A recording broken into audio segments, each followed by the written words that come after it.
Assalamualaikum warahmatullahi wabarakatuh. Perkenalkan, kami dari kelompok satu. Pada hari ini kami akan membawakan presentasi dengan topik kolaboratif computing technologies group support system. Untuk anggotanya, yaitu pertama ada Elok Nur Aida Kusuma Dewi, lalu ada saya Hafiz Rahen Guna Putra, dan ada Anasya Miftahus Sururi. Untuk kalau pembahasannya itu ada group support system, karakteristiknya, fitur group support system, contoh group support system, frameworknya, dan yang terakhir adalah kelebihan dan kekurangan dari group support system. Yang pertama itu tentang group support system. Apa sih group support system itu?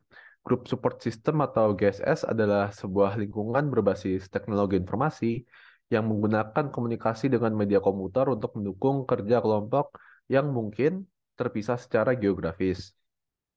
GSS juga berisi banyak elemen pada DSS atau Decision Support System dan perangkat lunak untuk memberikan dukungan yang efektif dalam pengambilan keputusan dalam sebuah kelompok.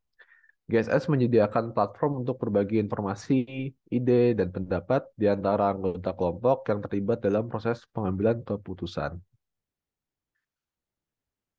Tujuan dari group support system itu yang pertama itu mempercepat proses pengambilan keputusan dalam sebuah kelompok. Yang kedua itu meningkatkan hasil pengambilan keputusan dalam sebuah kelompok. Dan yang terakhir adalah menyediakan dukungan terhadap pertukaran ide-ide antar anggota kelompok. Lalu yang kedua adalah karakteristik dari group support system.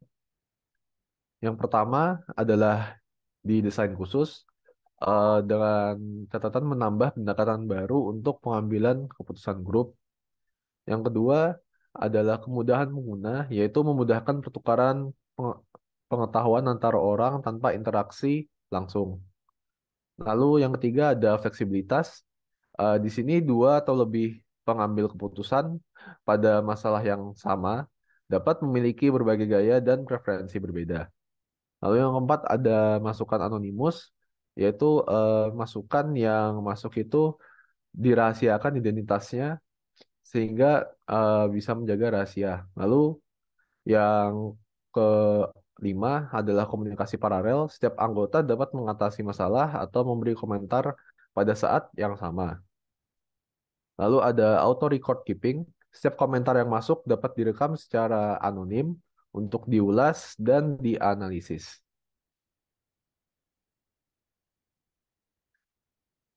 Lalu untuk dua karakteristik terakhir yaitu ada dukungan pengambilan keputusan atau pendekatan pengambilan keputusan. Di sini ada tiga pendekatan yaitu pertama pendekatan Delphi.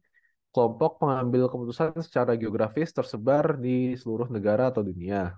Lalu yang ketiga ada brainstorming yaitu anggota menawarkan gagasan yang berada di kepala mereka. Lalu yang pendekatan terakhir adalah pendekatan konsensus kelompok memaksa anggota untuk mencapai keputusan yang bulat. Lalu untuk karakteristik yang terakhir adalah pengurangan perilaku negatif kelompok. Seperti individu yang dominan diharapkan tidak mengambil alih diskusi, lalu anggota grup diharapkan tidak mengalihkan atau menjerumuskan kelompok ke arah yang kurang tidak yang tidak produktif. Oke, untuk selanjutnya akan dijelaskan oleh teman saya. Baik, di sini saya akan melanjutkan penjelasan untuk GSS. Yang ketiga ada fitur Group Support System. Oke, untuk fitur dari grup support system ini ada 5. Yang pertama adalah komunikasi online dan real-time antar anggota kelompok. Fitur ini memungkinkan anggota kelompok untuk berkomunikasi secara langsung dan mendapatkan respons secara real-time, sehingga mempermudah kolaborasi dan komunikasi. Yang kedua, kolaborasi dan pembagian informasi yang mudah. Fitur ini memungkinkan anggota kelompok untuk berbagi informasi, dokumen, dan file dalam satu tempat yang terpusat sehingga memudahkan kolaborasi dan pengambilan keputusan. Yang ketiga, pengaturan dan organisasi tugas dan proyek yang terpusat. Fitur ini memungkinkan anggota kelompok untuk mengatur tugas dan proyek secara terpusat sehingga mempermudah koordinasi dan pengawasan proyek. Kemudian yang keempat, alat analisis dan teknik pengambilan keputusan. Fitur ini menyediakan berbagai alat dan teknik analisis data seperti model matematika, simulasi, dan grafik yang dapat membantu kelompok dalam mengambil keputusan yang lebih baik. Kemudian yang terakhir ada visualisasi hasil analisis data dan alternatif keputusan yang tersedia. Fitur ini memungkinkan kelompok untuk memvisualisasikan hasil dari analisis data dan alternatif keputusan yang tersedia, sehingga memudahkan kelompok dalam memahami informasi dan mengambil. Next.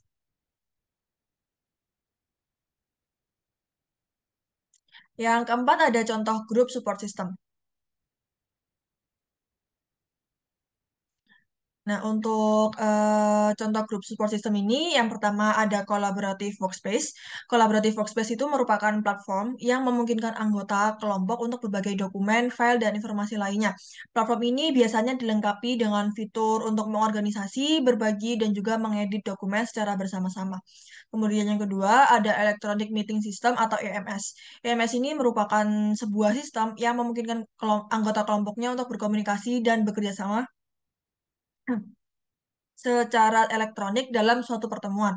EMS ini biasanya dilengkapi dengan fitur seperti video conferencing, chat, polling, dan whiteboard yang memungkinkan anggota kelompok untuk berkolaborasi dan berbagi informasi dalam waktu nyata. Kemudian yang ketiga ada Decision Support System atau DSS. DSS ini sebuah sistem yang membantu kelompok dalam proses pengambilan keputusan. Sistem ini menyediakan berbagai alat dan teknik analisis data seperti model matematika, simulasi, dan juga grafik. Sistem ini juga dapat membantu kelompok dalam memvisualisasikan hasil dari analisis data dan alternatif keputusan yang tersedia. Next.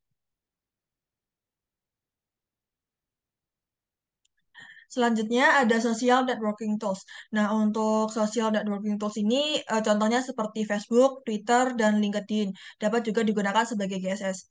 Platform ini dapat memfasilitasi komunikasi dan kolaborasi antara anggota kelompok serta memungkinkan anggota kelompok untuk berbagi informasi, ide, dan pendapat. Kemudian yang terakhir ada project management tools. Nah, untuk project management tools ini contohnya seperti Trello, Asana, dan Jira. Platform ini memungkinkan anggota kelompok untuk mengorganisasi dan memonitor proyek secara bersama-sama, serta berkolaborasi dalam menyelesaikan tugas yang diberikan. Selanjutnya akan dijelaskan oleh teman saya. Baik, selanjutnya ada framework yang digunakan untuk komunikasi berdasarkan waktu dan tempat. Next. Yang pertama, berdasarkan waktu yang sama dan tempat yang sama, dapat menggunakan decision room berbasis web, multimedia presentation system, papan tulis, dan dokumen sharing. Kemudian di waktu yang berbeda dan tempat yang sama, dapat menggunakan decision room, web-based, workflow management system, dokumen sharing, email, email, dan video conferencing playback. Kemudian di waktu yang sama tapi berbeda tempat dapat menggunakan website, whiteboard, dokumen sharing, video conferencing, audio conferencing, computer conferencing, dan email atau email. Kemudian di waktu yang berbeda dan tempat yang berbeda dapat menggunakan website, papan tulis, dokumen sharing, email, email, workflow management system, computer conferencing with memory, dan video conferencing playback. Next. Selanjutnya ada kelebihan dan kekurangan dari GSS. Untuk kelebihannya yang pertama yaitu grup lebih memahami permasalahan daripada individu, grup lebih cepat menangkap kesalahan yang terjadi daripada individu, grup memiliki lebih banyak informasi, dan grup dapat menghasilkan sinergi yang lebih baik. Sedangkan untuk kekurangannya, adanya tekanan sosial, menghabiskan waktu atau prosesnya lebih lambat, keterbatasan koordinasi, dan perencanaan pertemuan yang buruk, dan terakhir ada kecenderungan anggota untuk mengandalkan orang lain dalam mengerjakan tugas. Next. Sekian dari kami, kurang lebihnya mohon maaf. Wassalamualaikum warahmatullahi wabarakatuh.